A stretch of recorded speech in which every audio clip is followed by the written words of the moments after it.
मो बापा मो सहित 4 वर्ष है फिजिकली शारीरिक संपर्क रखी आसुच्चंती जो जबरदस्त।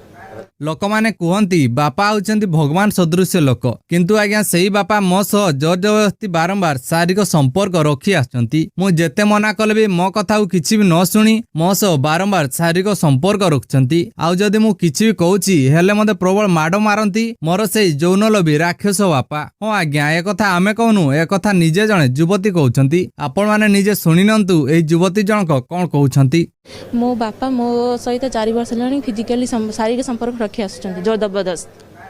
ना ना आज्ञा 2018 मसीह चली लगातार मैडम आज्ञा सप्ताह मिनिमम 2 थर खंडे एमती चलची एवं तो से अत्यधिक हबार आज्ञा। युवती जनक अभियोग अनुଯାयी युवती बापा युवती सह सप्ताह को 2 थर लेखाएं शारीरिक संपर्क रखुंट। आउ जदि युवती जनक शारीरिक संपर्क रखा मना करछंती तेबे युवती जनक प्रबल माड मारछंती से जौनलोभी राक्षस बापा। तेबे ए नै युवती जनक थाना रे अभियोग मध्य करछंती। तेबे देखियाकू बाकी रहिला से जौनलोभी शैतान बापा को पुलिस केबे गिरफ करछि ता सहित एबळी निज झियोकू भी छाड़ नथिबा राक्षस बापा को केमितिका दंड अति आवश्यक।